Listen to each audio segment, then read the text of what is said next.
Hello student, Vidya Bharati public senior secondary school टाउलॉजी की online class में आपका स्वागत है।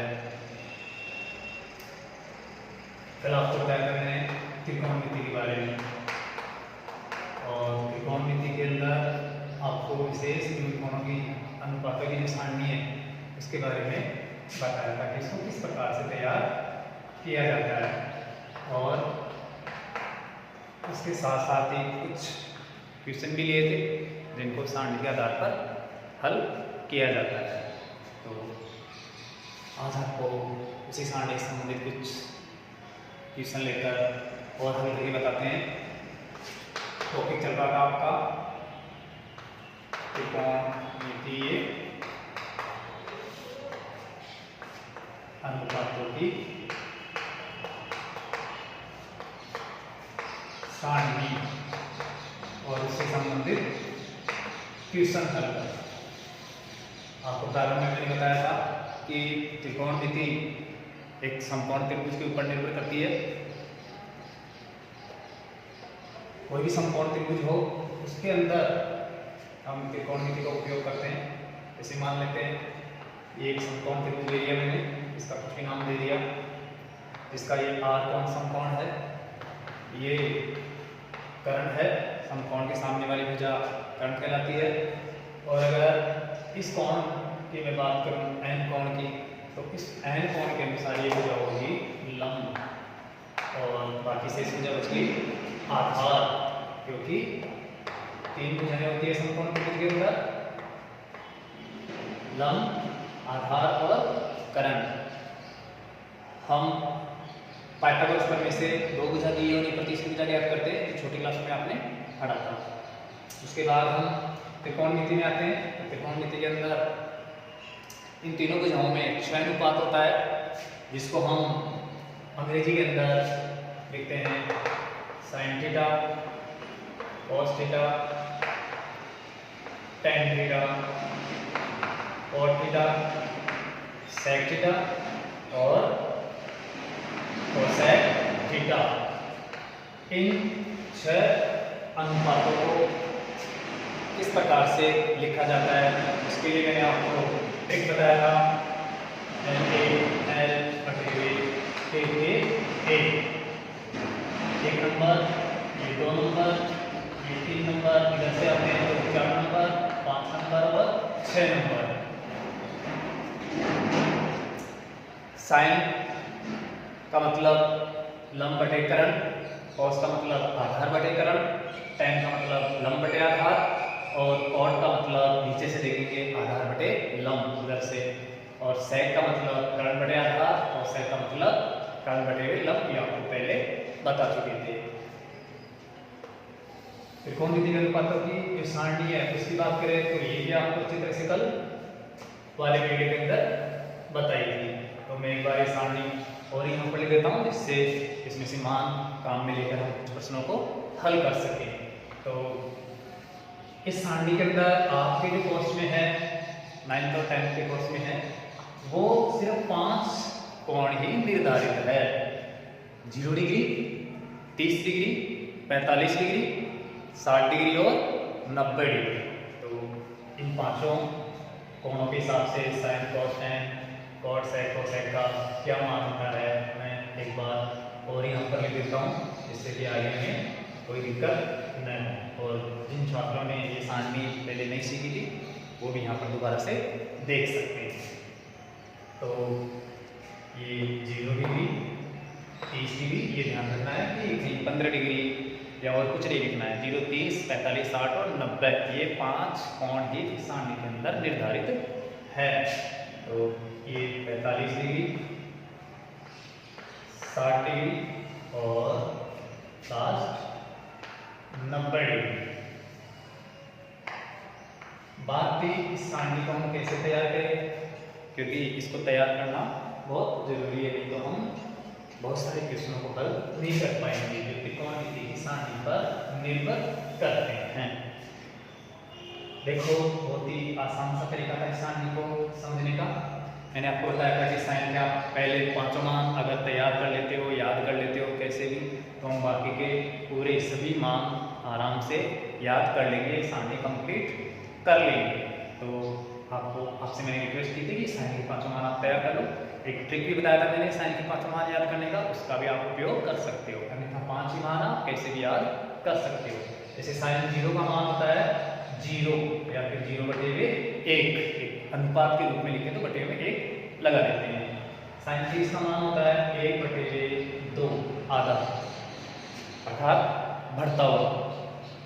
और साइन 45 का मान होता है 1/√2। और साइन 60 का मान होता है ये √3 और बटे 2। साइन 90 का मान होता है 1/1। तो ये 5 मान आपने अगर अच्छी तरह से तैयार कर लिए तो बाकी सारणी अच्छी तरह से आप कंप्लीट तैयार कर लोगे। तो अगर आपने पहले वाले वीडियो में ये नहीं समझा है तो आप आराम से समझ सकते हैं। नॉर्मल सी 2 मिनट का काम है, नॉर्मल सी बात है।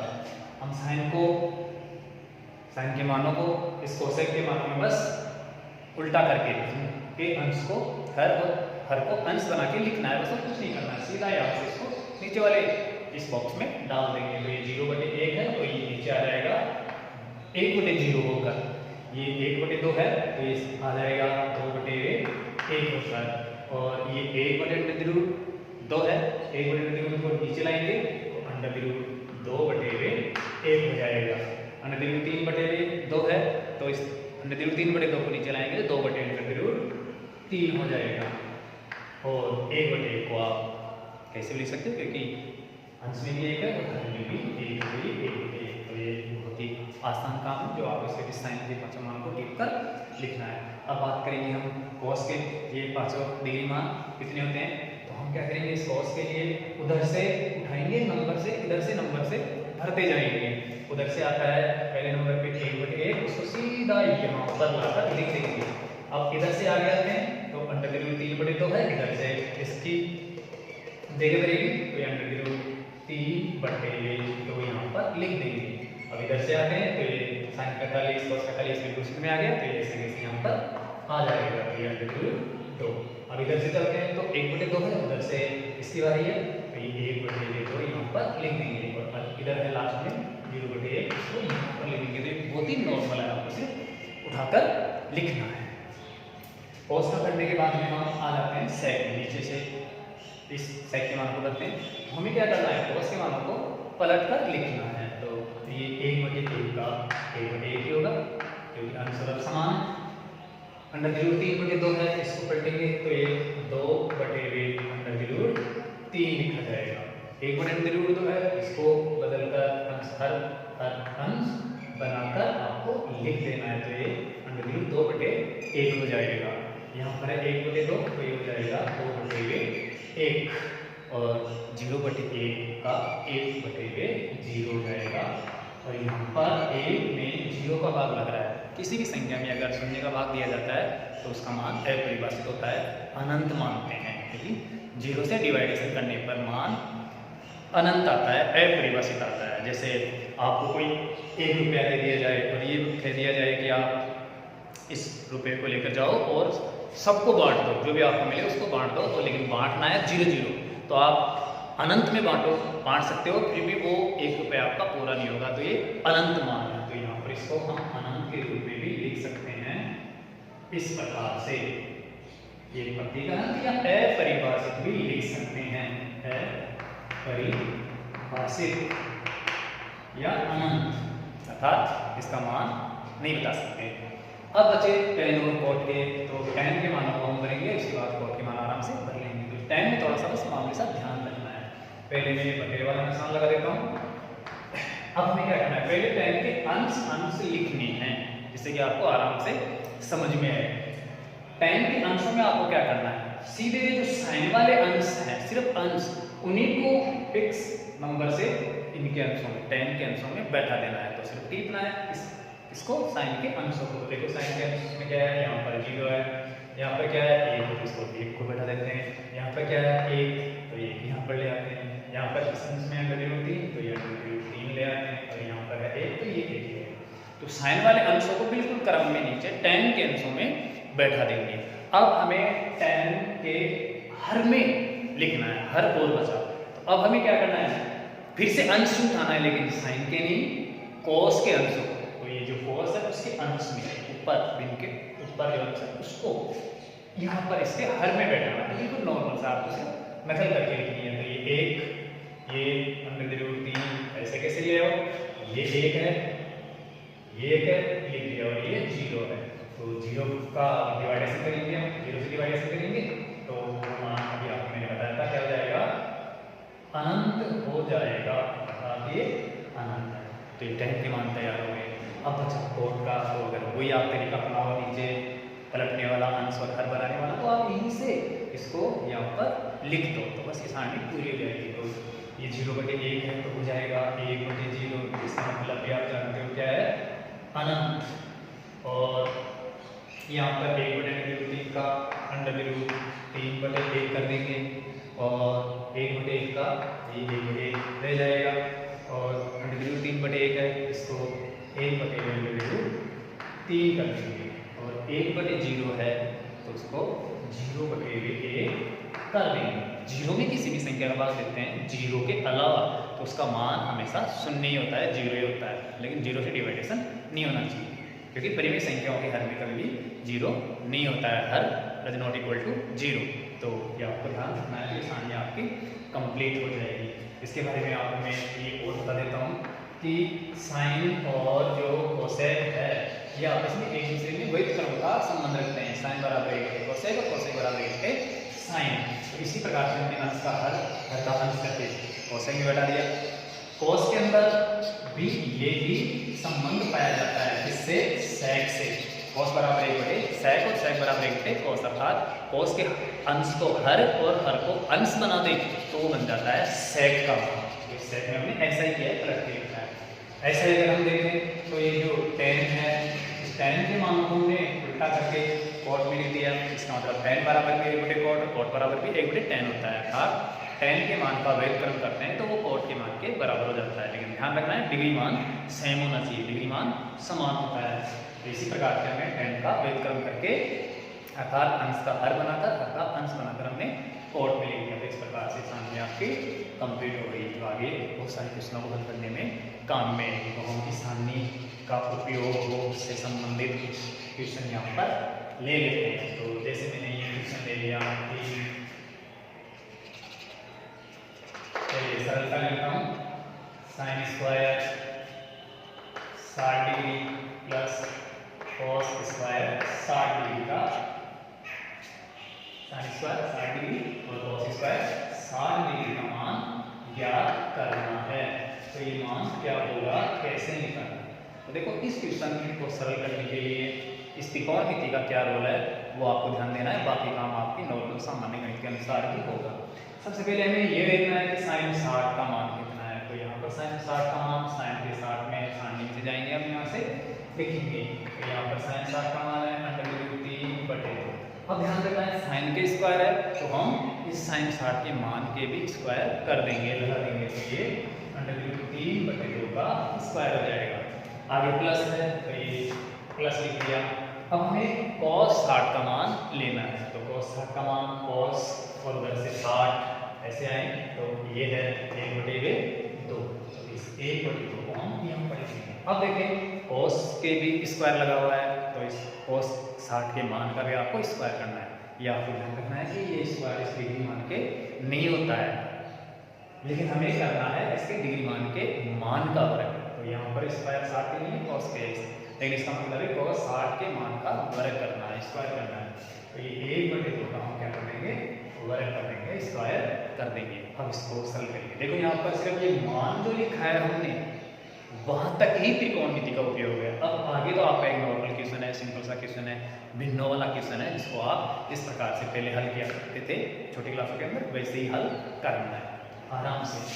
ये देखिए अब हम यहाँ पर √3 का वर्ग देंगे। ध्यान रखोगे इस पूरी भिन्न का वर्ग है, इसलिए पूरी भिन्न का ही आपको वर्ग करना है। अर्थात अंश का भी वर्ग करना है और हर का भी वर्ग करना है। ऐसे नहीं कि इस अंश का ही वर्ग करके छोड़ दें और नीचे वाले को नहीं। √3 का वर्ग हो गया √2 का मतलब हो गया वापिस 3 वर्ग निकल कर, या आप √2 को हटा दो क्योंकि किसी भी संख्या इसके वर्ग लगा हुआ हो और वो √2 वाली भी हो तो उसका वर्ग मूल का निशान हट जाता है। तो ये अंडर 3 का वर्ग हो गया 3 और नीचे 2 का वर्ग हो गया 4 प्लस 1/2 का वर्ग करना है। तो अंश में 1 का वर्ग हो गया 1 और 2 का वर्ग हो गया 4। अब हम दोनों बिंदुओं को जोड़ते हैं, दोनों का लघुत्तम लेके 4 और 4 का लघुत्तम 4 ही है। तो 4 में क्या करते हैं 4 और 4 8 कर देते हैं और 3 और 1 4 कर देते हैं। तो ऐसा नहीं होता है, भिन्नों के अंदर जोड़ या बाकी में हर नहीं जुड़ते हैं, हरों का सिर्फ लघुत्तम लिया जाता है और लघुत्तम के अनुसार अंश के मान आते हैं। तो यहाँ पर कौन सा लघुत्तम 4, लघुत्तम का मतलब एक ऐसी संख्या जिसमें जो भी भिन्न है जुड़ने घटने वाली उन सभी भिन्नों के हरों का भाग लघुत्तम के अंदर लैसे के अंदर पूरा पूरा जाए। वैसे वो छोटी छोटी संख्या नहीं चाहिए, लेकिन अगर आप यहाँ पे 4 में लेके 8 भी ले लोगे तो भी कोई दिक्कत नहीं है, 12 भी ले लोगे तो कोई दिक्कत नहीं है। बस शर्त ये होनी चाहिए कि इन दोनों हरों का भाग उसमें पूरा पूरा जाना चाहिए। तो यहाँ पर मैंने 4 ले लिया क्योंकि 4 में 4 का भाग जाता है एक बार पूरा पूरा। अब लघुत्तम लेने के बाद हम क्या करेंगे, प्रत्येक दिन के हर का भाग देकर देखेंगे। जैसे पहले हम इस दिन क्या भाग देते हैं 4 का भाग 4 में एक बार गया, जितनी बार जाता है यहाँ पर एक बार जाता है क्योंकि मैंने एक नॉर्मल सिंपल सा क्वेश्चन लिया है, बाकी ये ज़्यादा बार भी जा सकता है।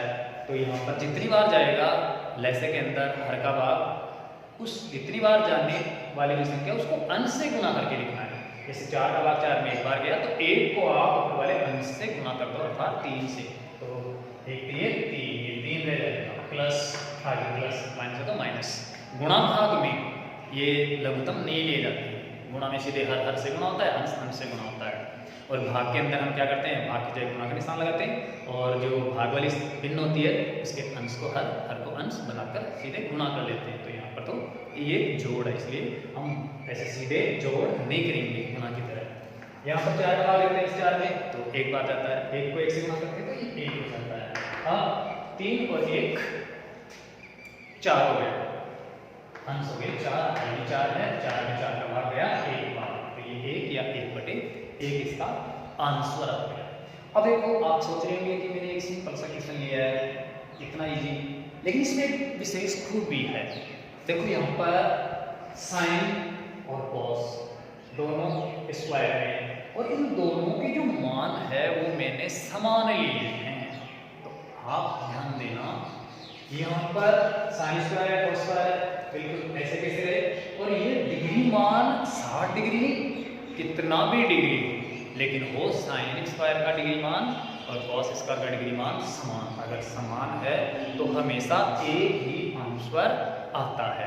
कहने का मतलब इस डिग्री मान की जगह कुछ भी लिखा हुआ हो, चाहे A B C D theta X Y Z कुछ भी, बस शर्त दोनों में ये सेम होना चाहिए। जैसे यहाँ पर 60 डिग्री तो यहाँ पर भी 60 डिग्री, अगर यहाँ पर थीटा है तो यहाँ पर भी थीटा और ये स्क्वायर, तो ऐसा हमेशा मान एक ही आएगा। तो हम त्रिकोणमिति की एक पहली सरल समीकरण है एक सिंपल सी, उसको स्पष्ट करते हैं इस क्वेश्चन के आधार पर। कहने का मतलब मैंने भी बताया कि ये डिग्री मान अगर समान होगा तो एक ही मान आएगा साइन स्क्वायर और कॉस स्क्वायर में।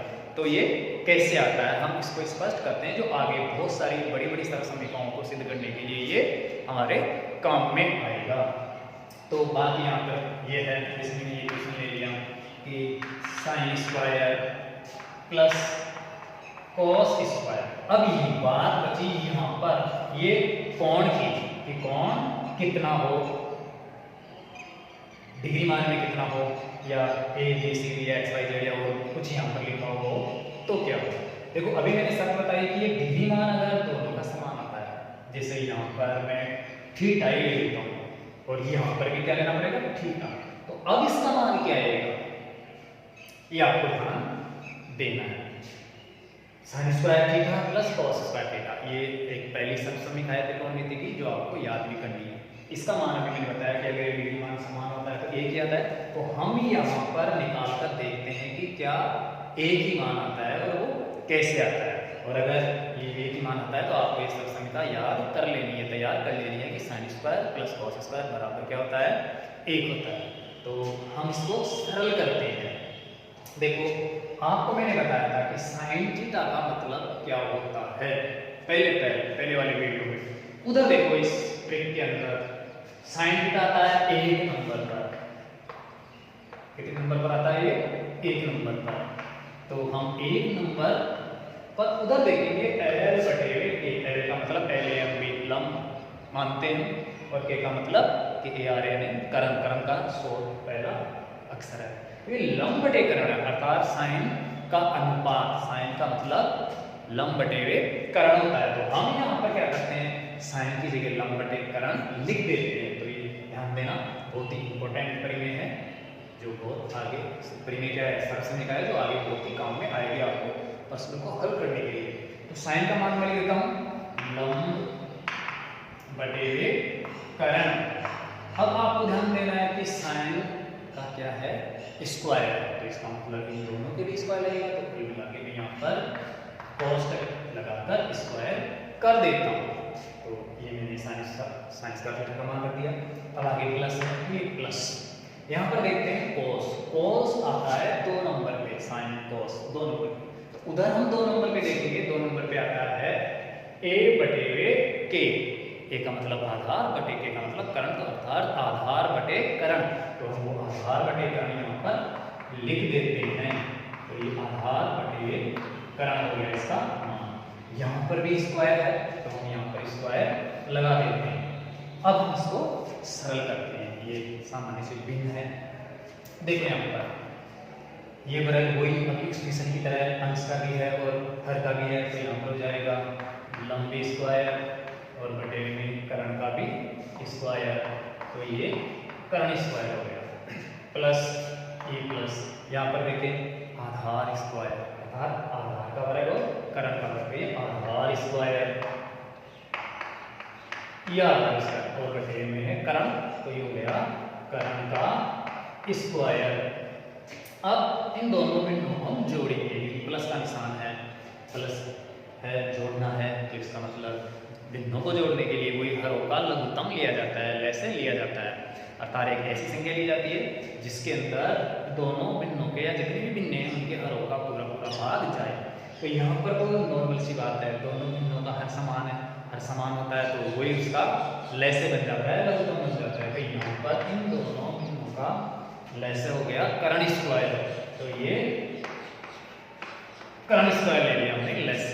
अब वही है, लैसे लेने के बाद में हर का भाग लेकर देखते हैं, जितनी बार जाता है उसको उनसे गुणा करते हैं। तो हम यहाँ पर करण स्क्वायर में इसका भाग देंगे, एक बार जाएगा, क्योंकि सेम संख्या में सेम संख्या का समान संख्या के अंदर अगर उसी संख्या का भाग देते हैं तो उसका मान हमेशा 1 आता है। लेकिन आपको ध्यान रखना है, ऐसा शून्य में नहीं होता कि अगर हम 0 में 0 का भाग दें तो भी क्या 1 ही आएगा, तो ये गलत है। अर्थात 0 बटे 0 डज नॉट इक्वल टू 1, अर्थात 0 बटे 0 इज इक्वल टू अनंत होता है, अर्थात इसका मान अनंत आता है। तो ये 0 पर लागू नहीं होता है, ये बात आपको ध्यान रखनी है।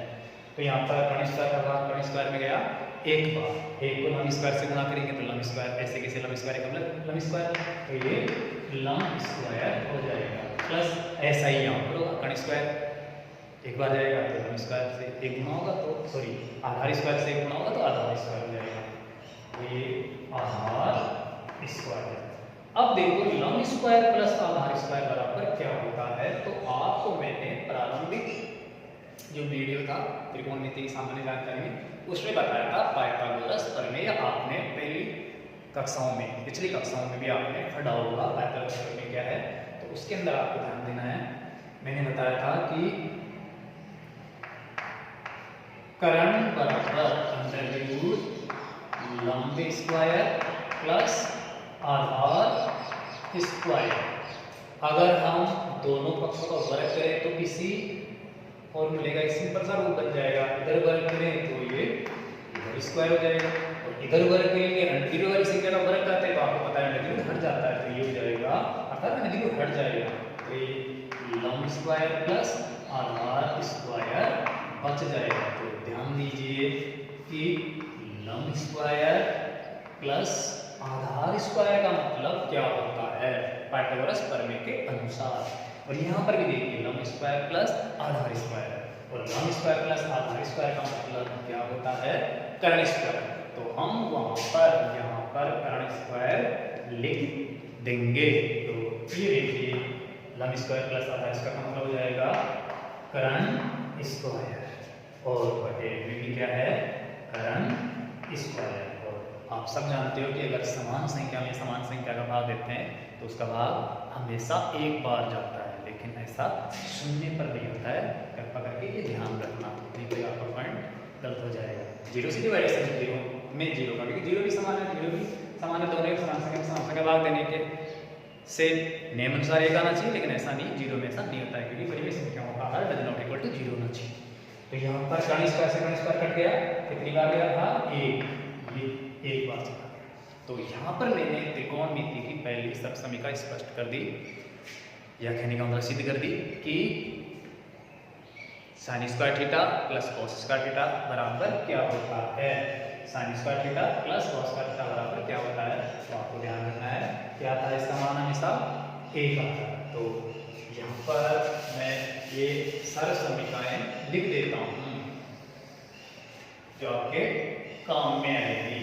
तो देखिए sine square theta plus cos square theta बराबर एक होता है, जो बहुत सारे समीकरणों हल करने में काम मिलेगा। तो ये आपको याद करना जरूरी है, इसलिए मैंने एक क्वेश्चन लेकर इसको स्पष्ट कर दिया। अब देखिए sine square plus cos square बराबर एक होता है, बस सर ये डिग्री मान समान होना चाहिए, ये ध्यान रखना। अगर ये ध्यान नहीं रखोगे तो बिल्कुल गलत हो जाएगा। यहाँ पर थीटा है तो दोनों में थीटा होना चाहिए। अगर यहाँ पर 2 डिग्री है, यहाँ पर भी 2 डिग्री है, तो भी एक ही होगा। जबकि आपको कहता था कि सामने के अंदर सिर्फ 5 डिग्री मान है, 0 30 का 60 और 90। अगर इनके अलावा कोई डिग्री मान आता है तो फिर हम कैसे मान निकालेंगे? तो उसके लिए ध्यान रखना, अगर यहाँ पर थीटा की जगह, दोनों थीटा की जगह 3 डिग्री है, 2 डिग्री है, 5 डिग्री है, 0 डिग्री है, तो भी इनका मान एक ही होगा। अब इसी समीकरण से हम देखो, अगर इस कॉस स्क्वायर को इधर ले जाएं तो इधर बचेगा साइन स्क्वायर, और इधर एक में कॉस स्क्वायर आकर घटेगा, क्योंकि समीकरण के नियम के अनुसार कोई भी संख्या एक पक्ष से दूसरे पक्ष में जाती है, जुड़ने वाली जाती है तो घट जाती है, और घटने वाली जाती है तो जुड़ जाती है। तो यहाँ पर ये कॉस स्क्वायर इधर आकर एक में घट जाएगा, ये हो जाएगा 1 माइनस कॉस स्क्वायर थीटा। तो ये इसी समीकरण का दूसरा रूप बन गया। अब इसी प्रकार से अगर हम साइन स्क्वायर को इधर ले आए तो फिर साइन स्क्वायर आकर एक में घट जाएगा, इधर बच जाएगा कॉस स्क्वायर थीटा बराबर एक इधर है, कॉस स्क्वायर इधर है। ये साइन स्क्वायर इस पक्ष में लाएंगे, ये जो बराबर है इसके इस पक्ष में, तो एक में आकर क्या हो जाएगा, माइनस हो जाएगा, ये हो जाएगा साइन स्क्वायर थीटा। तो एक ही समीकरण से ये पक्षांतर करके हमने 2 रूप और बना लिए, तो कुल मिला के ये 3 रूप हो गए जो आगे क्वेश्चनों को सिद्ध करने में या हल करने में हमारे काम में आएंगे। तो इस प्रकार से आपको ध्यान देना है। अब मैं एक दूसरा क्वेश्चन लेता हूं जिससे त्रिकोणमिति की दूसरी समीकरण सिद्ध होगी।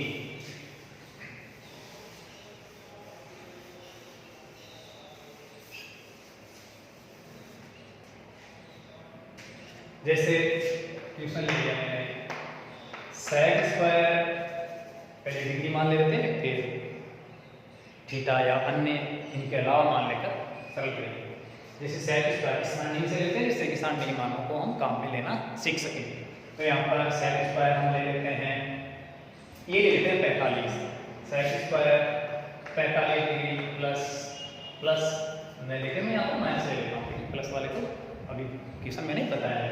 तो सेक स्क्वायर माइनस ले लेता हूँ मैं tan स्क्वायर 45 डिग्री, इसका मान हमें याद करना है कि क्या होता है। तो देखो सेक 45 और tan 45 का मान यहाँ से आपको सारणी में से उठाकर रखना है और सरल करना है। तो मैं यहाँ पर ले लेता हूँ, सामने आपके सारणी दिख रही है, तो यहाँ पर बताने की कोई जरूरत नहीं है। जैसे आप क्वेश्चन हल करो तो आपको बताना पड़ेगा। सेक 45 का मान देखो, सेक ये सेक में जाना है, 45 से में जाना है, तो होता है √2 बटे 1। तो ये सेक 45 का मान हो गया √2 बटे 1। इसके वर्ग उसी प्रकार से अभी पहले वाले क्वेश्चन की तरह ये वर्ग कर देंगे, माइनस tan 45 का मान रखना है। tan ये रहा tan 45 का मान होता है 1, तो ये हो गया 1 बटे 1, और इसका क्या करना है, वर्ग, तो ये वर्ग कर देंगे। अब ये एक नॉर्मल सी भिन्न है, इसको हम सरल करते हैं अभी पहले वाले क्वेश्चन की तरह। √2 का वर्ग, √2 का वर्ग हो जाएगा 2, क्योंकि √2 हट जाएगा, और बटे वाले 1 का वर्ग होगा 1, 1 एकम 1, माइनस 1 बटे 1 का वर्ग करेंगे तो 1 का वर्ग 1, 1 का वर्ग 1 हो जाएगा। तो ये 1 इसका भी 1 एकम 1 का वर्ग का भी 1 एकम 1, ये है 2 माइनस 1, अर्थात 2/1 का मतलब 2, 2/1 का मतलब 1। तो 2 में से 1 गया तो बच गया 1, ये 1। इसका मतलब sec square 45 minus tan square 45 बराबर क्या होता है? 1 होता है। अगर इनकी डिग्री मान और कुछ रख देंगे ये सारणी वाले, तो उसके अनुसार से हम और कुछ मान निकाल लेंगे। लेकिन मैंने ये sec square minus tan square को 45 क्यों लिया है? इसका मतलब है कि एक दूसरी सरसमीका में स्पष्ट करने और जा रहा हूँ। तो अब मैं क्वेश्चन लेता हूँ इस 45 डिग्री के अलावा और कोई मान जो इस सारणी में नहीं है, अर्थात x y z। तो ले लेता हूँ मैं, क्वेश्चन है sec स्क्वायर जैसे थीटा है या a है या b है या कुछ ले लो, जैसे sec स्क्वायर x थीटा भी ले सकते हैं आप। थीटा का मतलब एनीवे कोई भी कोण हो, प्लस लेने से क्या लेना है? माइनस लेना है। b minus tan square x। अब हमें x का मतलब जो समकोण त्रिभुज होगा उसमें इन दोनों कोणों में से कोई सा एक कोण का नाम क्या है? x है, और उसके अनुसार हमें sec का मान और tan का मान निकालना है। तो देखो sec बराबर क्या होता है? sin cos tan cot sec कितने नंबर पे? 5 नंबर पे। तो क्या अनुपात होता है इसका? वो ट्रिक में देखेंगे। 5 नंबर पे 1 नंबर 2 नंबर 3 4 5 sec का मतलब होता है कर्ण बटे आधार। तो हम कर्ण बटे आधार लिख देंगे, ये कर्ण बटे आधार, और इसका क्या करना है? हमें वर्ग करना है। तो ये वर्ग कर देंगे। माइनस, ध्यान रखना ये सेम होना चाहिए तभी ये सरसमीकाएं लागू होगी। अगर ये डिग्री मान बदल गए तो फिर नहीं होगी। तो मैं सरसमीका आपको समझाने के लिए मैं ये समान ले रहा हूँ कि आपके इस तरह समझ में आ सके और आगे आने वाले क्वेश्चनों को आप हल कर सको। तो tan का मान देखो, sin cos tan आता है 3 नंबर पे, उधर से देखिए ट्रिक के अंदर। तो sin cos tan का मतलब है लंब बटे आधार। तो यहाँ पर लिखते हैं लंब बटे आधार, और इसका क्या करना है? वर्ग करना है। तो ये वर्ग लिख देते हैं। अब देखो हम इसको सरल करेंगे। कर्ण का वर्ग हो गया कर्ण स्क्वायर बटे आधार का वर्ग हो गया आधार स्क्वायर, ये आधार स्क्वायर, माइनस लंब का वर्ग लंब स्क्वायर बटे आधार का वर्ग, ये आधार स्क्वायर। ये दो बिंदु हुई, इन दोनों बिंदुओं का हमें लघुत्तम लेना है। तो देखो आधार स्क्वायर समान है दोनों के, तो हम लघु से भी लघुत्तम भी ये ऐसे कैसे ले जाएगा? आधार स्क्वायर आ गया लघुत्तम। आधार स्क्वायर में आधार स्क्वायर का भाग देंगे तो वही एक बार जाएगा, एक को अंश में बना करेंगे तो अंश भी वही रहेगा, तो कहने का मतलब कर्ण स्क्वायर रहेगा। तो ये कर्ण स्क्वायर माइनस लगा देते हैं जो माइनस। आधार स्क्वायर है ऐसे कैसे आधार स्क्वायर है तो अंश भी वैसे वैसे रहेगा, अर्थात लंब स्क्वायर, ये लंब स्क्वायर। अब देखो पाइथागोरस प्रमेय के अनुसार इसको ये कर्ण स्क्वायर माइनस लंब स्क्वायर बराबर क्या होता है? तो पाइथागोरस प्रमेय में मैंने आपको बताया था कि हम तो इधर लिख देता हूं मैं,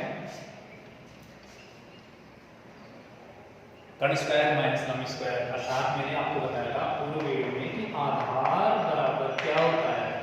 आधार का मान निकालने के लिए हम कर्ण के वर्ग में से लंब का वर्ग घटाएंगे और फिर इसका वर्गमूल निकालेंगे। तो ये कर्ण स्क्वायर कर्ण स्क्वायर माइनस लंब स्क्वायर हो गया।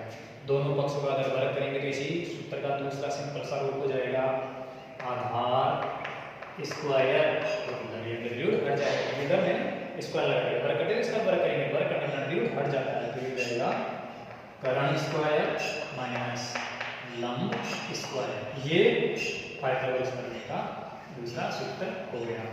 इसका मतलब कर्ण स्क्वायर माइनस लंब स्क्वायर, कर्ण स्क्वायर माइनस लंब स्क्वायर का मतलब होता है आधार स्क्वायर।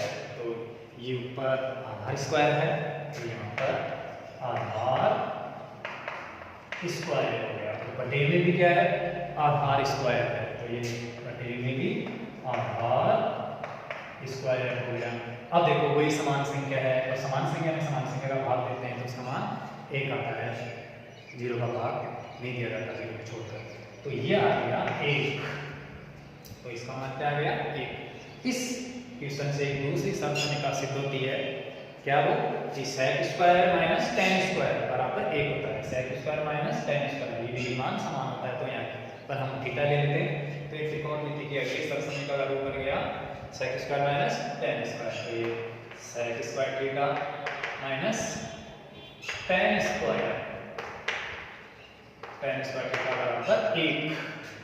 अब इसी को अगर पक्षांतर करें तो इसके दो रूप हम और बना सकते हैं। जैसे इस tan स्क्वायर को इधर ले आए, इधर रह जाएगा sec स्क्वायर थीटा बराबर माइनस का tan स्क्वायर इधर 1 की तरफ जाएगा तो माइनस से क्या हो जाएगा, प्लस हो जाएगा, तो 1 में जाकर जुड़ जाएगा, तो ये 1 प्लस हो जाएगा tan स्क्वायर थीटा।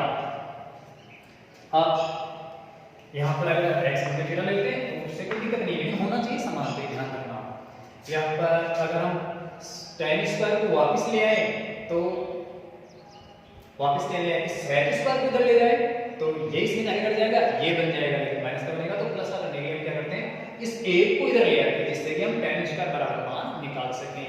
तो चाहे तो आप इधर ही रहने दो, इधर ऐसे कैसे tan स्क्वायर थीटा, या फिर इधर लिख दो तो ये इधर ले जाएगा tan स्क्वायर थीटा। तो इस 1 को हम इधर ले आते हैं sec स्क्वायर की तरफ, sec स्क्वायर की तरफ आएगा तो sec स्क्वायर में आकर 1 घट जाएगा तो 1 होगा माइनस, तो ये इधर sec स्क्वायर थीटा है और माइनस हो जाएगा 1, तो ये इसका तीसरा रूप बन गया। तो ये इस प्रकार से आपने दो शर्त समीकरण समझाई सिद्ध करके, sin square plus cos square बराबर 1, sec square minus tan square बराबर 1।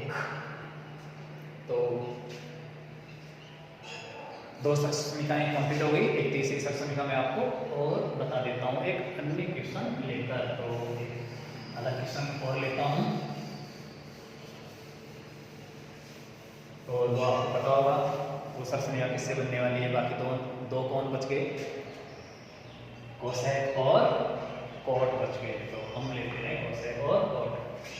क्वेश्चन ले लेते हैं, मान लो कोसेक स्क्वायर थीटा की जगह पहले हम डिग्री मान ले लेते हैं, डिग्री मान कोसेक की क्या लेते हैं 30 ले लेते हैं, कुछ ले लो लेकिन समान लेना है तो हमने कोसेक है कॉट ले, तो cosec 30 degree minus cot square, cosec square 30 degree minus cot square 30 degree का लेने समान ले रहा हूँ, दोनों बराबर डिग्री।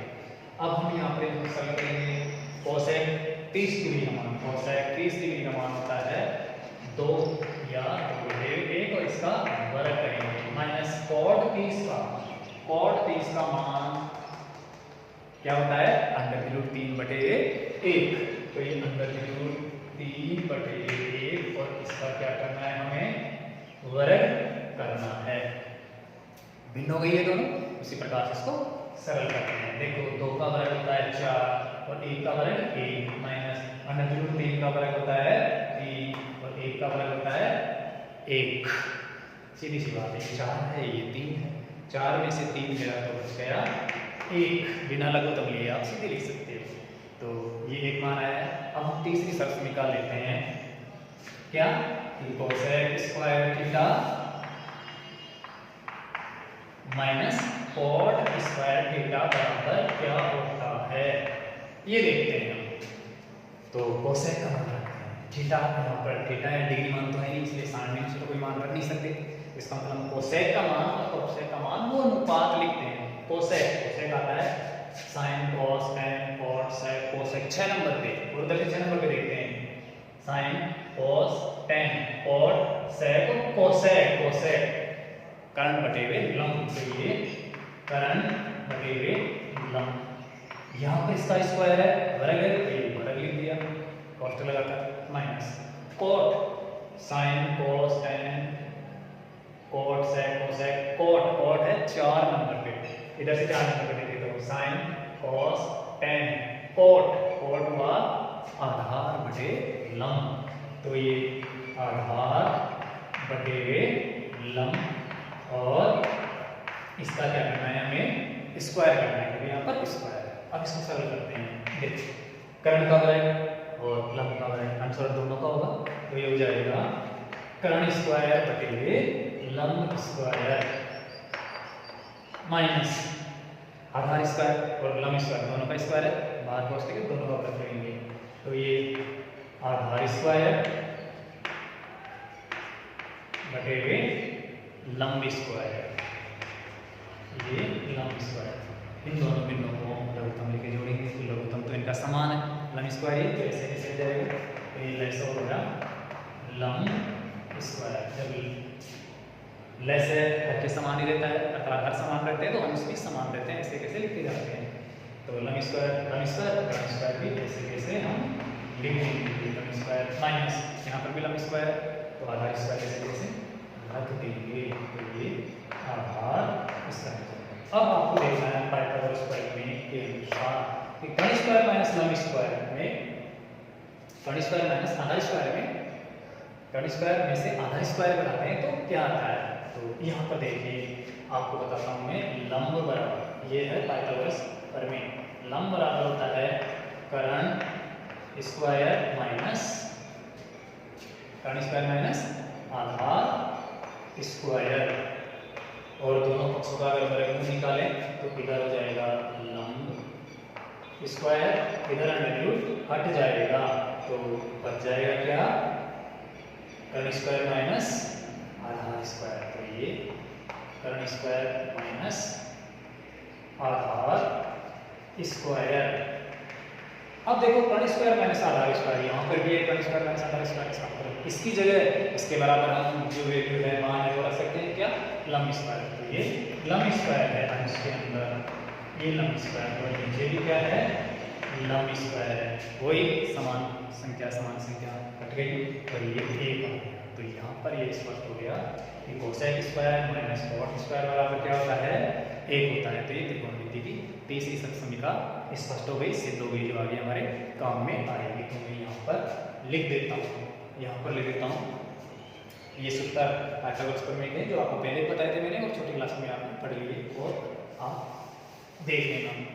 तो यहाँ पर सरल समीकरण सिद्ध हो गई, cosec square theta minus cot square theta बराबर क्या होता है एक। अगर इसको पक्षांतर करके इसके दो रूप और बनाना चाहिए तो हम बना सकते हैं, जैसे कोसेक स्क्वायर थीटा और ये माइनस कॉट स्क्वायर है इधर जाएगा एक की तरफ तो एक में इधर आकर प्लस हो जाएगा, अर्थात ये कॉट स्क्वायर थीटा इधर जुड़ गया।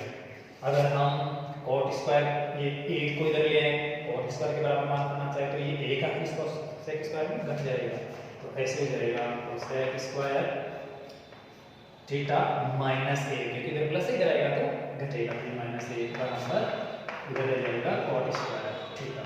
तो ये इस प्रकार से तीसरी सरल समीकरण और सिद्ध हो गई।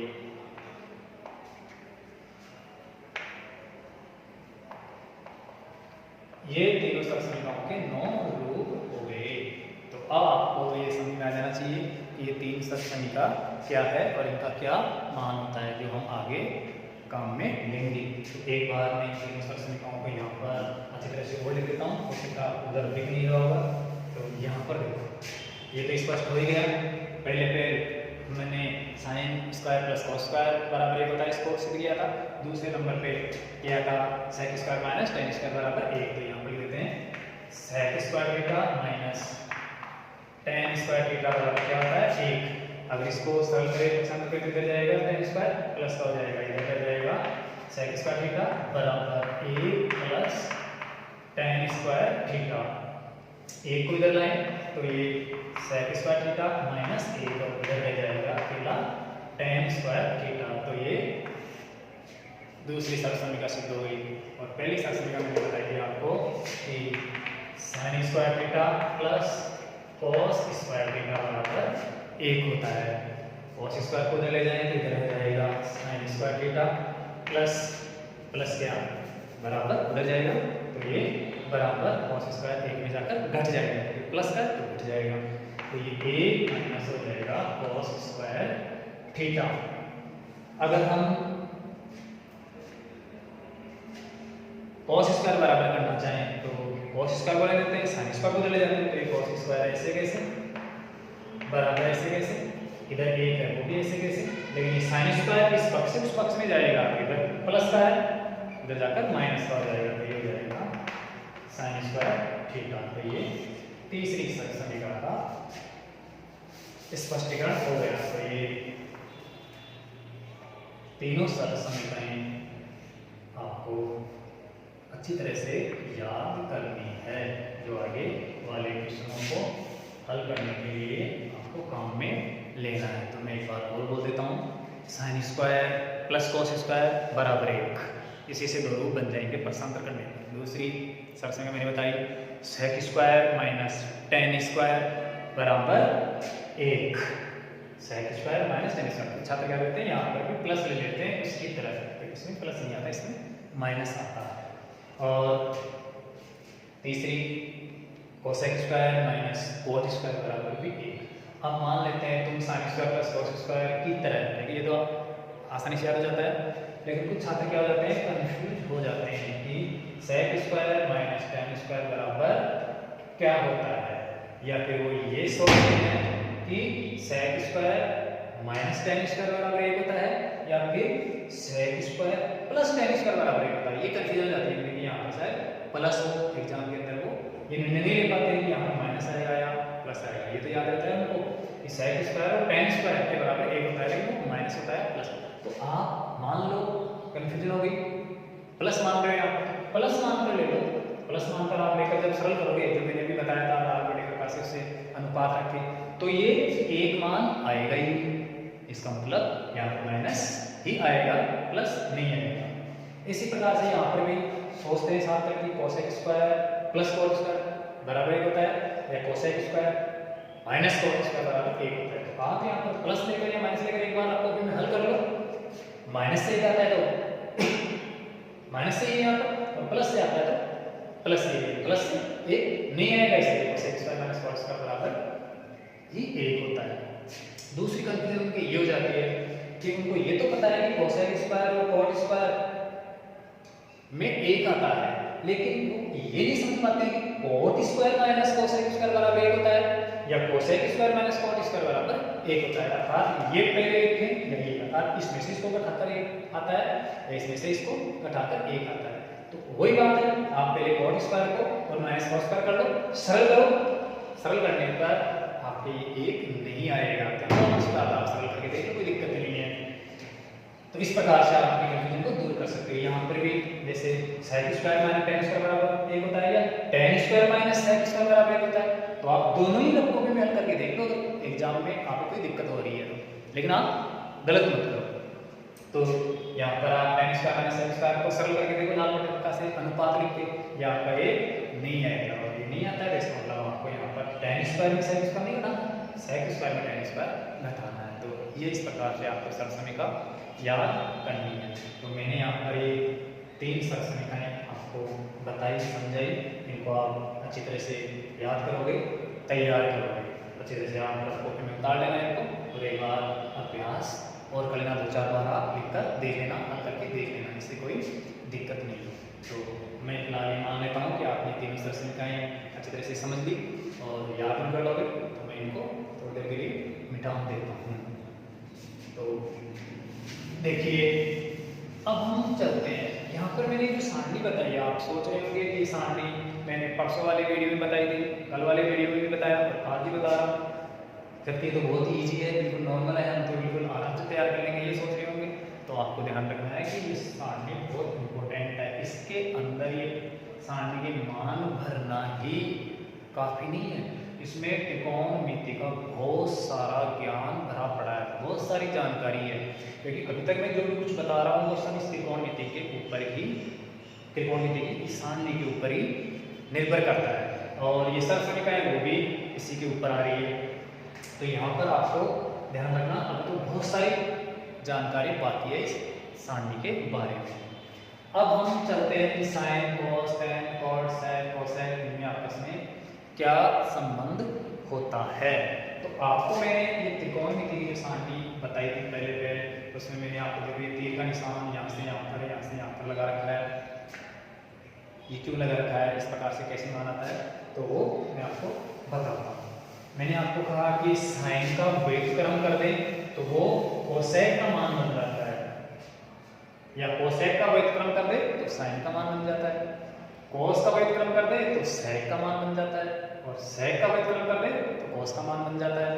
तो यहाँ पर देखिए मैंने कहा कि साइन थीटा, थीटा हो या डिग्री मान ले लो, डिग्री मान लेंगे दोनों में समान होना चाहिए, बराबर होता है 1 कोसेक थीटा। ये आपको याद करना है कि ये कैसे होता है, मैं आपको यहाँ पर स्पष्ट कर देता हूँ।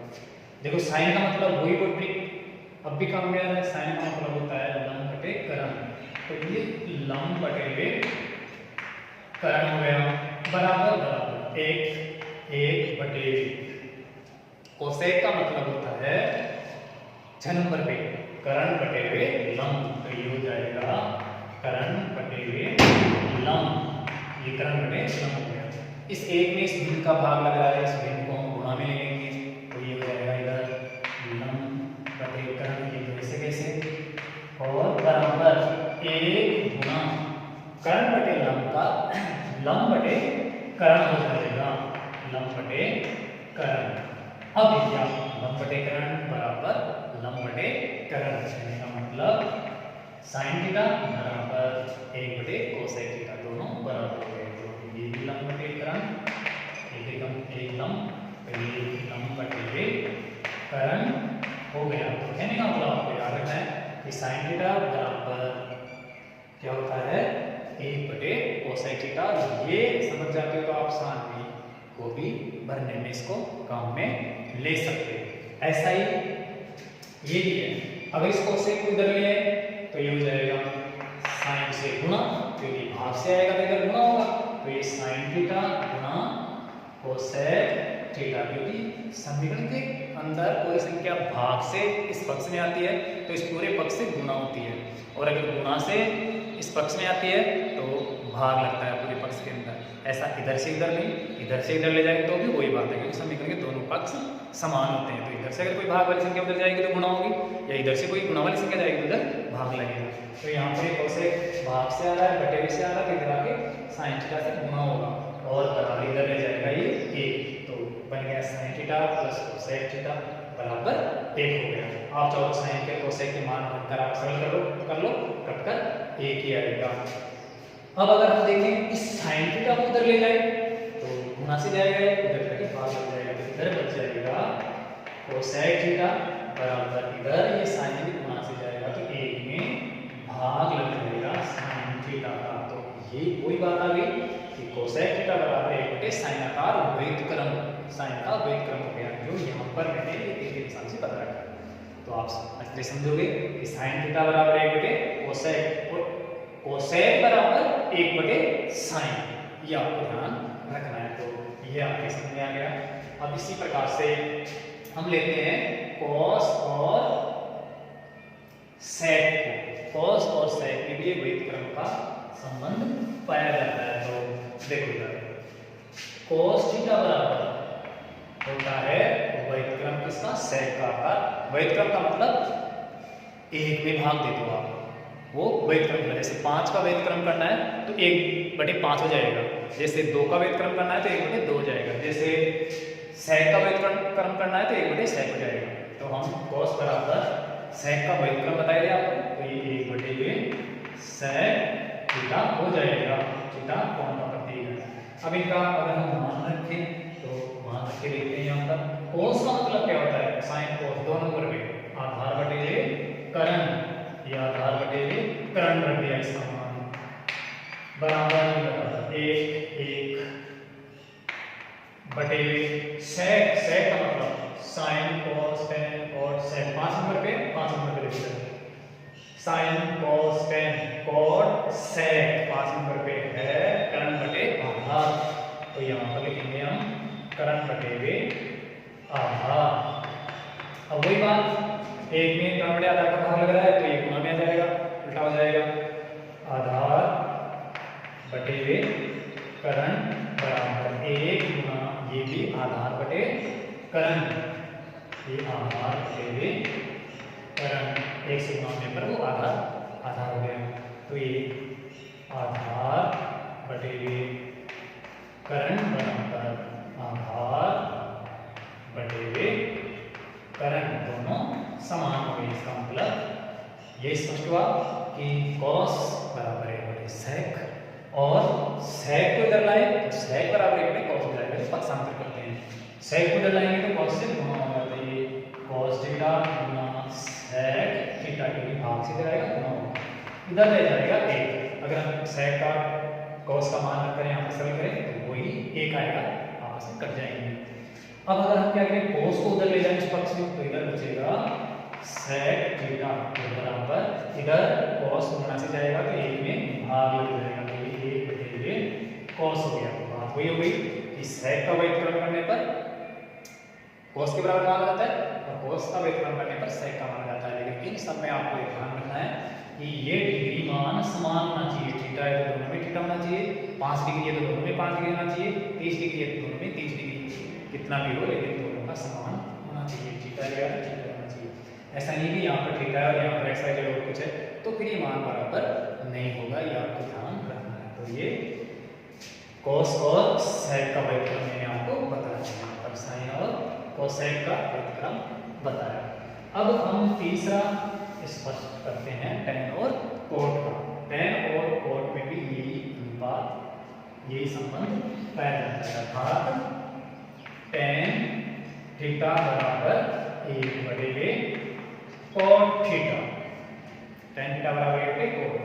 सरल करके देखते हैं कि दोनों पक्ष बराबर है या नहीं है। तो हम टेन का मान रखते हैं, साइन कोस टेन, टेन का मतलब होता है लंब बटे आधार, तो ये लंब बटे आधार बराबर 1/, कोट, कोट का मतलब देखो sine cos tan, cot 4 number पे, sine cos tan, cot 4 number पे, आधार बटे लंब, तो ये आधार बटे लंब, भिन्न का भाग लग रहा है तो गुणा में लेंगे उसको, अंश हर और हर अंश करके बदल कर, इधर है लंब बटे आधार बराबर, इधर भी 1 गुणा लंब बटे आधार हो जाएगा, तो ये लंब बटे आधार, सही में तो एक से गुणा करेंगे तो लंब रहेगा, तो ये लंब बटे आधार बराबर लंब बटे आधार, दोनों पक्ष बराबर हैं। तो ये आपके समझ आना चाहिए व्युत्क्रम का संबंध, जो हम को तैयार कर रहे थे तब ये काम में ले रहे थे। तो आपने तो पहले इसको रटा था, लेकिन अगर आप इसको धीरे धीरे ऐसे समझने की कोशिश करोगे तो बहुत सारी बातें आपके काम में आएंगी और ये सब आपके आगे आने वाले प्रश्नों के अंदर काम में लेने हैं, इनका उपयोग करना पड़ेगा, इसलिए इनको याद करना, तैयार करना जरूरी है।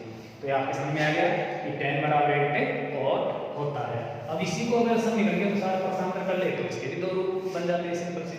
कोट को इधर ले आते तो इधर टेन से आपका क्या होगा, गुणा, क्योंकि इधर इस पक्ष में भाग लगा है, इधर आकर गुणा हो जाएगा, गुणा हो जाएगा कोट थीटा, तो इधर रह जाएगा 1। अब अगर टेन को इधर ले जाए तो इधर बच जाएगा कोट थीटा और बराबर टेन, इधर गुणा से जाएगा तो उधर जाके क्या हो जाएगा, 1 में भाग लग जाएगा, तो ये 1/10 हो जाएगा। तो ये तीसरा व्युत्क्रम का संबंध मैंने आपको बता दिया। तो इस प्रकार से सामने के अंदर ये व्युत्क्रम का संबंध पाया जाता है और बहुत सारे संबंध है जो आपको और आगे आने वाले वीडियो में बताएंगे। आज के लिए इतना ही। आप अपने घर पर सुरक्षित रहकर इन त्रिकोणमिति, सारणी और ये जो अनुपात है, संबंध, उनको याद करने की कोशिश करोगे और ज़्यादा से ज़्यादा जो समय है वो पढ़ाई में काम में लोगे। समय आपको खराब नहीं करना है, क्योंकि पहले आपका बहुत सारा समय जा चुका है और अगर अब आप विलंब करते हो तो नुकसान आपका होगा, क्योंकि आपको घर पर कोई ज़्यादा काम नहीं है तो आप सिर्फ केवल मात्र ये पढ़ाई कर सकते हो। तो घर बैठे जितना हो सके उतना आपको याद करना है, समझने की कोशिश करना है। आप ये मत सोचना कि मैंने इतना बहुत सारा बता दिया, पहले वाले वीडियो में खूब सारा बता दिया, इसकी कोई चिंता नहीं करनी है। आपको जो कुछ बताया गया है, मैंने आज जितना बताया उसमें आपको जो भी कुछ टॉपिक याद होता है उसको आप कर लीजिए। ऐसे नहीं कि आप पूरा ही कंप्लीट तैयार करो। अगर आपकी क्षमता है पूरा याद करने की तो कोई बात नहीं, पूरा तैयार कर लो। लेकिन अगर आपको एक कठिन लगता है, आपका इतना दिमाग नहीं है, तो आप इसमें जो भी कुछ याद कर सकते हो वो करने की कोशिश करो, क्योंकि कुछ भी याद होगा तो वो आपके काम का होगा, आपके आगे काम में आएगा। तो हम ये सोच रहे हैं कि छात्र घर पर बिल्कुल अध्ययन कर रहे हैं, लापरवाही नहीं कर रहे हैं, अपनी पढ़ाई का पूरा ध्यान रख रहे हैं, ये सोचकर हम बिल्कुल संतुष्ट हैं। और अगर फिर भी आप घर पर पढ़ाई नहीं करते हो तो ध्यान रखना, ये सिर्फ आपका नुकसान होगा, क्योंकि समय आपका नष्ट हो रहा है। कुछ भी हो, लॉकडाउन चल रहा है, कोई घर से बाहर नहीं निकल रहा है, लेकिन आपका जो समय है सत्र का वो धीरे धीरे निकल रहा है, जा रहा है, तो ये तो नुकसान होगा ही होगा। अब समझदार छात्र इस समय का फायदा उठा लेंगे और जो नहीं ध्यान देंगे उनके लिए समय ऐसे ही निकल जाएगा। तो आप इस वीडियो को YouTube चैनल पर देखना, समय निकालकर, जब भी आपको टाइम मिले तब, और याद करने की कोशिश करना। हम आपको व्हाट्सएप या फिर फेसबुक या किसी कॉल के माध्यम से सूचना दे देंगे कि हमने ये टॉपिक तैयार करके आपके लिए डाला है। तो आप ज़्यादा से ज़्यादा सदुपयोग करना और कुछ समझने की कोशिश करना। धन्यवाद।